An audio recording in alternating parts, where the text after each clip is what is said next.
Welcome to the Women at the Top podcast interview series. My name is Regina Barr, and I'm the founder of the Women at the Top Network. I'll be your host today. Women at the Top, for those of you who don't know us or are joining us for the first time, is a community of like-minded women who share the what, vision, and mission. And our goal, simply put, is to empower aspiring women to lead. And we do that in a couple of ways by providing training, information, and connections. Joining me today is Danita Bye, author, speaker, and leadership coach. And before we get started, I want to tell you just a little bit about Danita. Danita is a leadership and sales development expert. She's also a Forbes Coaches Council member, Harvard Business School MBA student sales coach, and a TEDx speaker on millennial leadership. Wow. Her latest book, Millennials Matter: Proven Strategies for Building Your Next Gen Leader, is one of the best how-to books on motivating and managing millennial up-and-coming leaders. She's been published in Forbes, Huffington Post, and CEO World. Recently, she did a virtual keynote for Economic Summit in India called 5 Bold Mindsets for a Post-COVID World. She builds on that theme in her writing and speaking. She's been married for 38 years. She and her husband, Gordon, have 3 children with 6 grandchildren. She grew up on the Triple T in North Dakota. She lived in Minneapolis for 30 years, and then she moved back to North Dakota about 8 years ago. She currently serves on the State Board of Higher Ed for North Dakota. All I can say is wow, and welcome to our call today, Danita. Oh, I'm so glad to be here. Thank you. Thank you. I'm going to go ahead and jump right in and get us started. I know we've got a lot that we want to talk about today. So to get us started, I always love to hear the backstory from our guests on this particular podcast. And I'd love to hear a little more about your professional journey, especially on how you got interested in millennial leadership, because I think you were a forerunner on that topic. Well, thank you. I am, my profession has been sales. That is perhaps an unusual route for me because I left university with a pre-med major and I had to earn money. And the place to earn money is in sales. So here I am. Yes. So I have went that route. As I look back over my career, which started with Xerox Corporation, and then we were in the medical device community. There's been a couple of things that have been constant themes. One theme has been entrepreneurial. I'm always involved in starting something new or restarting or turning around. And then the next thing is that I've always been involved in coaching and building up and leading. And it was very interesting, Regina, as I was thinking about our conversation today, and I came to this question. The thought that went through my mind is I help young eagles fly. Now, I love that. I love that. I think I'm going to build on it, and I will give you credit for it. But Oh my gosh. that really is what happened with Millennials Matter. My son, Weston, he was about 23 years old, and he came to me and said, "Mom, you must prioritize passing your leadership wisdom onto the next generation." And there Wow. could have been a host of other people who have said that, but it was specifically my son who gave me the challenge. Wow. And that his words actually went right to the core of my being. And I recognized that that was something I needed to prioritize as part of my leadership journey.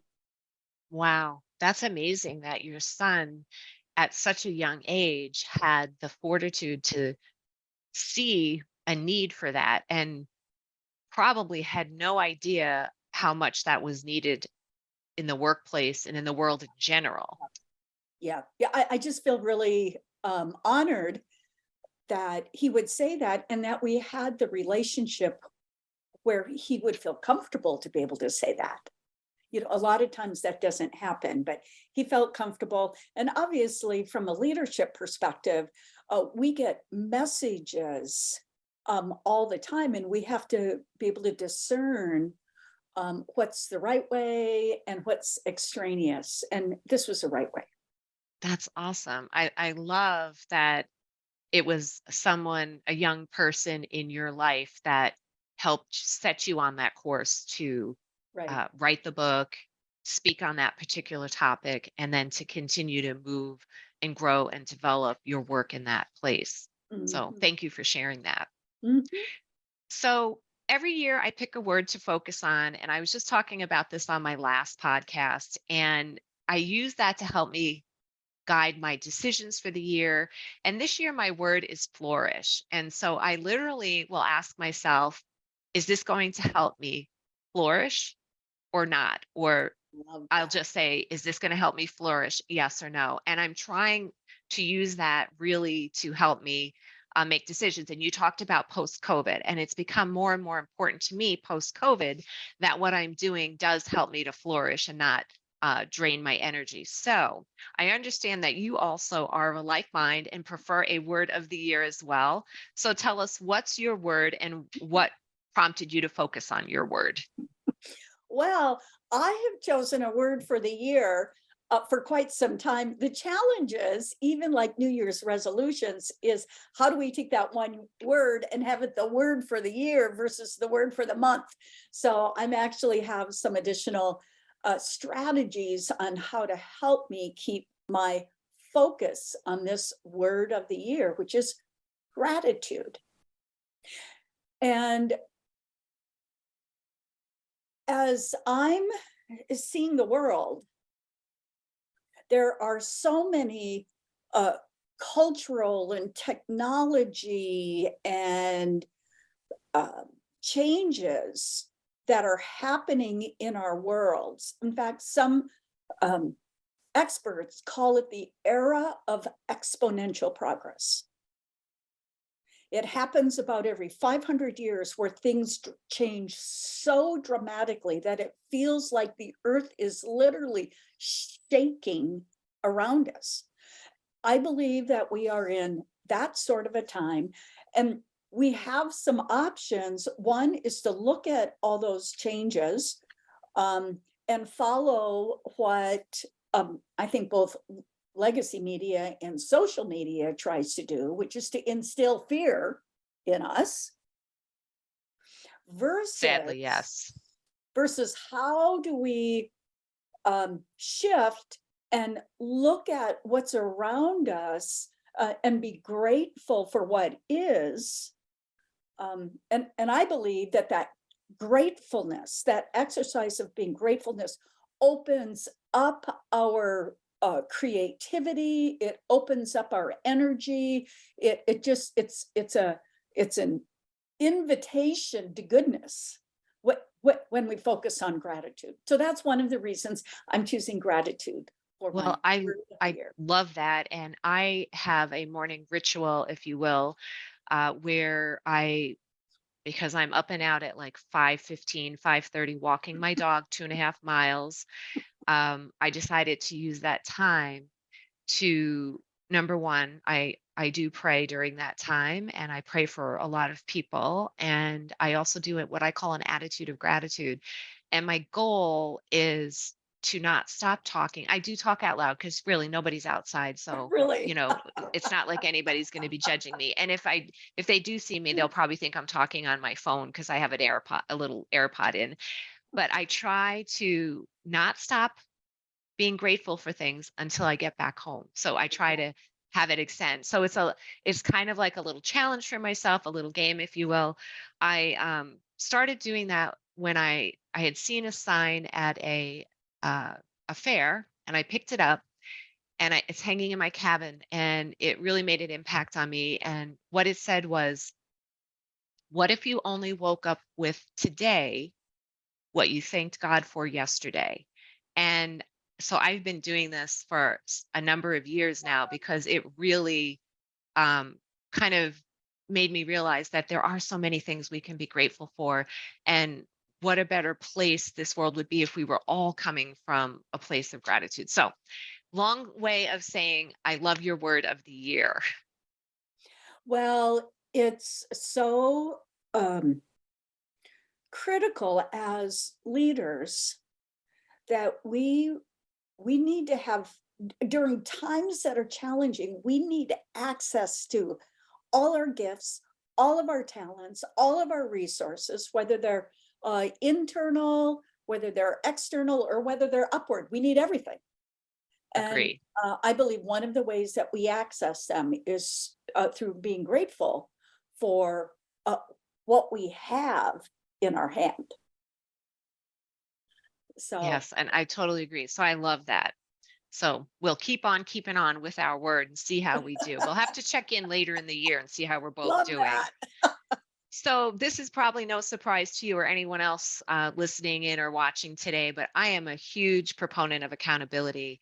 And I think it says a lot about a person, about how they handle accountability, regardless if the outcome is good or bad. And as you know, in this crazy exponential society that we're in today, a lot of people play that blame game.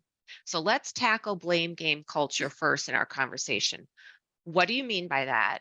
And then tell us, how does that impact leadership? So my field of expertise has been in the selling world. And we have, through a colleague of mine, we have over survey data from over 2 million salespeople and sales leaders. And one of the trends that we find is that top tier performers, those that are in the top 10%, regardless of the economy, regardless of whatever else they're facing, one of the common traits is that they always accept responsibility for their own behaviors. To give it an example, when I'm interviewing salespeople or sales managers, I will often ask a question, something along this lines. Any lack of results that you may have had sometime in your life, would it be due primarily to the competition, the economy, the company, like your sales manager, or your own personal ineffectiveness? And we know that at least 60% of salespeople are going to blame the economy, the company, their sales manager, the company. And that is going to sabotage their performance if they don't take personal accountability for their own behaviors and what they're working with. You just immediately know it. So give an example of how someone let's just talk about the current climate, right? Where high inflation, high prices, people are scaling back potentially in potentially their purchases, or even my husband works for a medical manufacturing company, and investors are scaling back some of their investments and things. So how would someone take accountability for their own actions versus kind of going outward and pointing at everyone else? Because you know what they always say, when you're pointing a finger, you have three pointing back at you, right? So how would someone, what would taking accountability look like there? Well, one of my first selling experiences was with Xerox Corporation. And I don't know if anyone else has ever said this, but when I first started them, we had the product that we had was I don't even know what to say. I want to say dog. It Okay. was Compared to the Oh, competition, it had no bells and whistles. It had absolutely nothing. We were 30% higher than the competitors. And it was in the middle of inflationary timeframes, and interest rates range between 18 and 21%. So actually, probably somewhat similar to what we're starting to see could happen today. The first thing that I did was to sit down and to put myself in my customers' shoes and begin to think about, what do my customers need? What are their problems? What are they trying to fix? What do they need to do? And then based on what they need to do, how might I help them achieve their goals? Now, you know what? It sounds straightforward in sales. We know we're supposed to do that, but we don't do that. right. What we do is we go out there and we talk about, all the we do a couple of things. One is that we would only talk about the bells and whistles and how wonderful it is from our perspective or our company's perspective. So we have a complete misalignment with our client. Or the other thing that happens is that our clients complain about how bad everything is, and we start agreeing with them. That's And bad. so we give up our leadership and our ability to be a change agent by agreeing that everything is so bad. So as a sales manager for a growing medical device company, one of the things that I trained my salespeople to do is, one, recognize when you hear someone else being an excuse maker. And then That's great. number two is, once you've spotted it and recognized it, how to gently and strategically ask questions that would help them to see an alternative point of view. And I actually made that part of the qualification process. If through the conversation you can help the client begins to see things a slightly different way, there's probably a good match for us. But if your prospect continues to dig in its heels and tell you how bad it is and then it's going to get worse, go on, find someone else. That's great advice. And I think that can be used no matter what field that you're in. It's really being able to recognize, as you said, that behavior.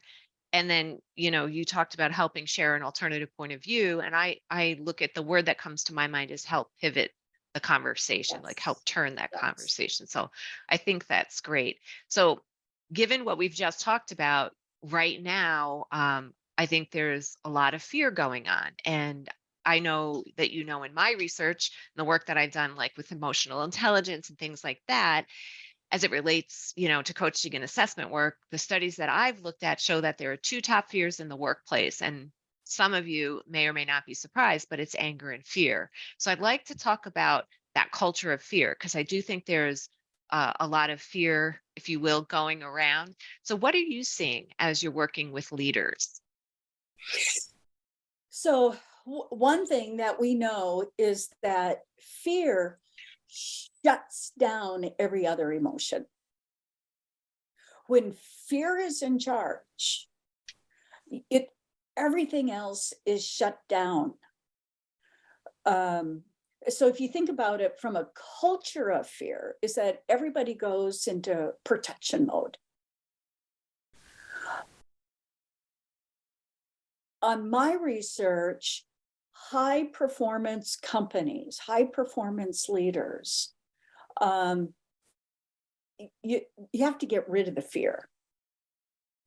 So, as one of the things that I'll do in working with leaders who are looking to get out of the fear mode, one is gratitude, Hmm. but the other one is to do the reflective work on who you are, who you've been wired to be, what your skills are, and what you're called to do. What's the positive impact that you're called to make in the world?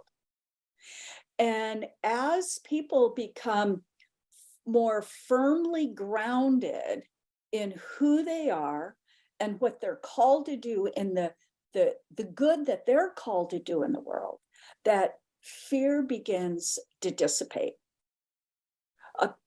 It's like there's additional focus, Hmm. and the additional focus drives away the fear. So That's that's great. one of the things that I've Yeah. found.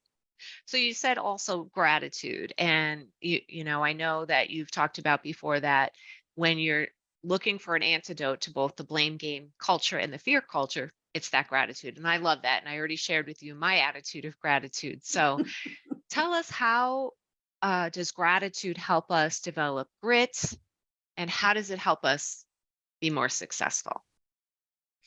So there's um, I'm not certain if you're familiar with the book Switch on Your Brain with Dr.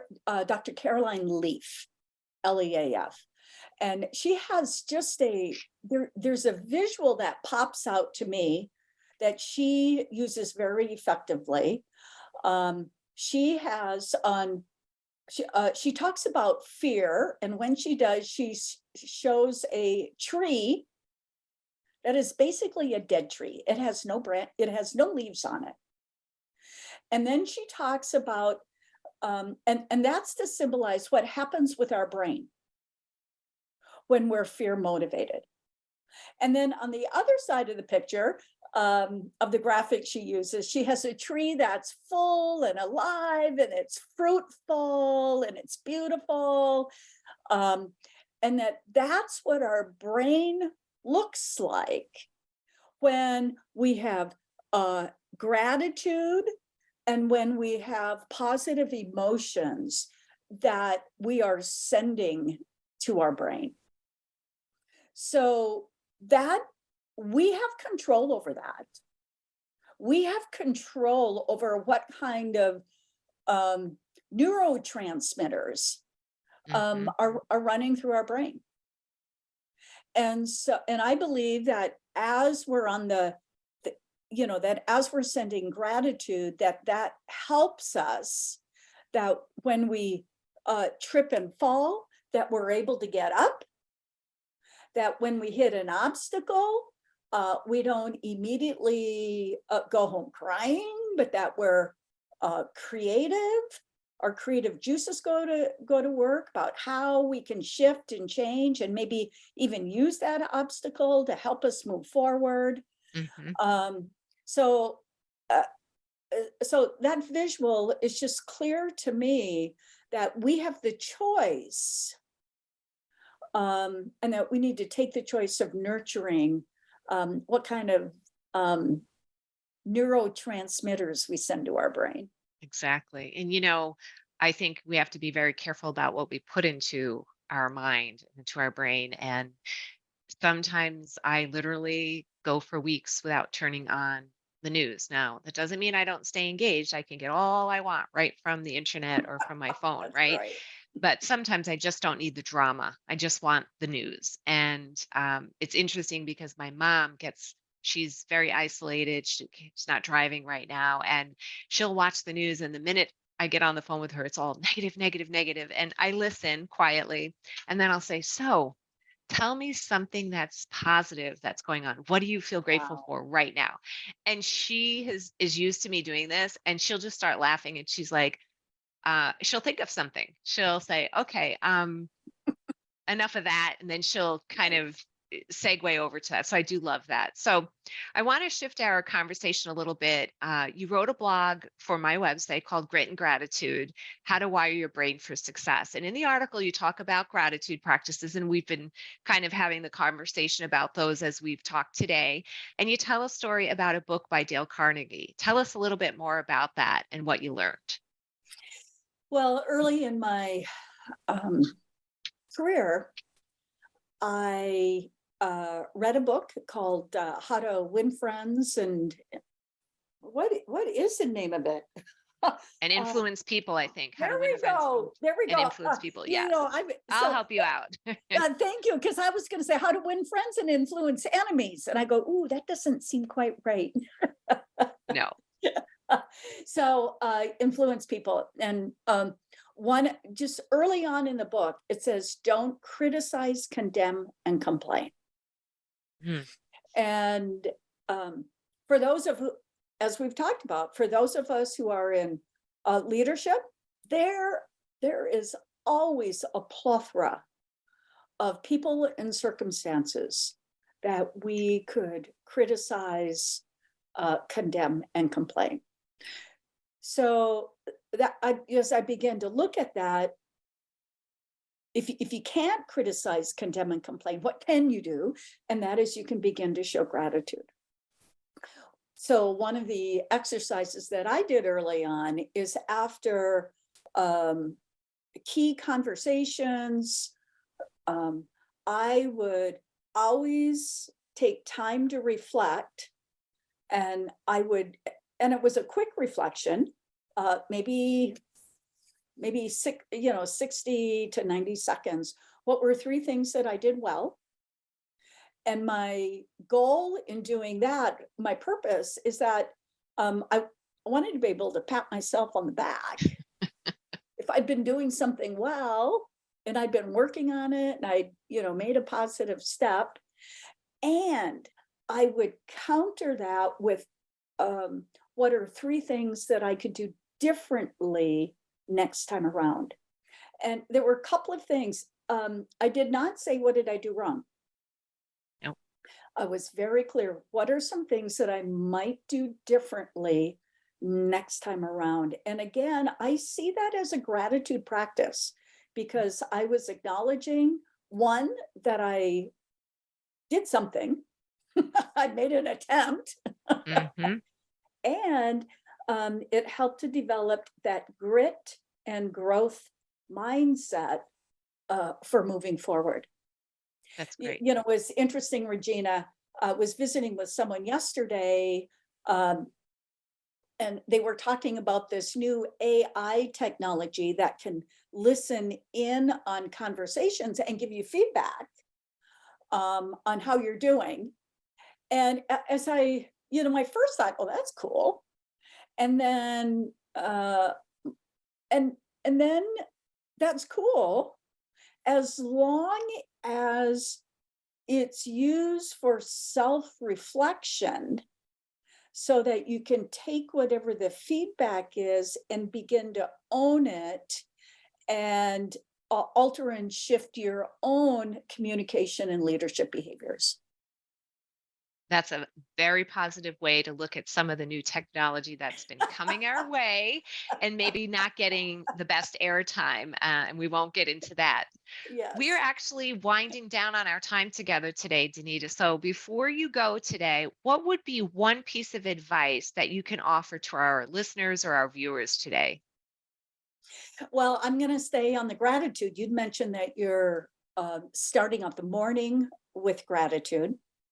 One of the other things that I'm doing during this season is every night, as I'm getting ready for bed, as part of my nighttime routine, is I am listing out at least 8 things in the day that I'm very specifically grateful for. One of the interesting observations is that most of the time, what I'm listing that I'm grateful for are relationships and people that I've had conversations with. And I find that very interesting. I didn't expect that. when I started the exercise, but just how important to being able to connect with people and to be able to learn from our community and from the people that are in our pathway. That's So fabulous. I also end the day with gratefulness. Sometimes I'll do that and I'll have my husband join in, but if I'm doing it with him, we have to leave it to 3 items because he'll be like huffing and muffing. I could tell he doesn't want to do it, but that's kind of what we do. And so some days I just have to share with you when I'm out walking my dog in the dark 30, as I call it, when there's a lot of ice on the ground and I have a fear of falling, I wear my yak tracks. And so some days I'm grateful for my yak tracks and all my protective gear, including Yes, a headlamp. So I'll leave you with that visual. So yes, yes. that Sounds good. does conclude our interview with Danita Bye today. And just a reminder, you can learn more about Danita at DanitaBye.com. So thank you again, Danita, for being here. And for those of you still listening in or watching, please don't forget to visit reginabarr.com, where you can learn more about our upcoming podcasts and other events on the events page. So with that, thank you everyone for joining us today, and have a spectacular day.